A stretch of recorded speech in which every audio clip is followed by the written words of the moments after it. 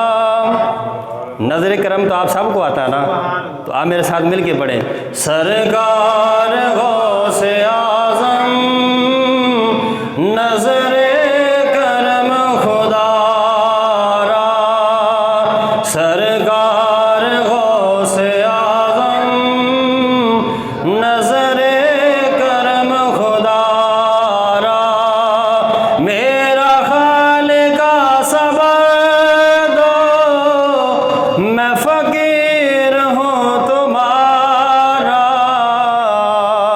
سرکار غوث اعظم نظر کرم خدا را۔ اب آخری بات بڑی ہی مان فروز، یہ میرا یقین ہے کہ آپ پہلی دفعہ سنیں گے۔ یہ بات انوار البیان اور تفریح الخاطر کے اندر اور الاصفیاء کے اندر نقل کی گئی کہ جب نبی علیہ السلام نے حضرت فاروق اور حضرت مولا علی سے فرمایا تھا اے عمر، اے علی، یہ میرا جبہ لو، اویس کرنے سے ملاقات ہو اس کو میرا یہ جبہ دینا اور اس سے کہنا کہ میری امت کی بخشش کی دعا مانگے۔ یہ بات آپ نے سنی ہوئی ہے۔ پھر وہ وقت آیا کہ جب حضرت فاروق اعظم مولا علی کی ملاقات حضرت اویس کرنے سے ہوئی، آپ نے جبہ عطا فرمایا۔ حضرت اویس کرنی رضی اللہ تعالیٰ نے جبے کو لیتے ہیں، اپنا سر سجدے میں رکھتے ہیں، حضور کی امت کی بخشش کی دعا مانگتے ہیں۔ اب اسی دوران اللہ فرماتا ہے اے اویس سر اٹھا، تیری وجہ سے میں نے اپنے نبی کی آدھی امت کو بخش دیا ہے۔ مزہ نہیں آیا؟ یہ آپ کی روح ابھی ٹھنڈی ہوگی ماشاءاللہ۔ غوث اعظم کا نام تو سنیں آپ۔ اللہ نے فرمایا اویس سر اٹھا، تمہاری وجہ سے آدھی امت بخش دی ہے۔ عرض کی مولا ساری بخش، ساری بخش۔ اللہ نے فرمایا نہیں، تیرے صدقے آدھی بخشنی ہے۔ مولا جو آدھی ہے، اللہ نے فرمایا تیرے بعد ایک میرا محبوب بندہ پیدا ہوگا، وہ غوث اعظم ہوگا، عبد القادر ہوگا، محی الدین ہوگا، اس کے صدقے ساری امت کو بخش دوں گا۔ اب اویس کرنی رضی اللہ تعالیٰ عنہ عرض کرتے ہیں مولا وہ غوث اعظم کون ہوگا؟ اللہ نے فرمایا کہ تمہارے بعد وہ میرے نبی کی آڑ سے پیدا ہوگا، اسے میں کہوں گا اے عبد القادر اعلان کر کہ زمانے کے سارے ولیوں کی گردن پر میرا قدم ہے،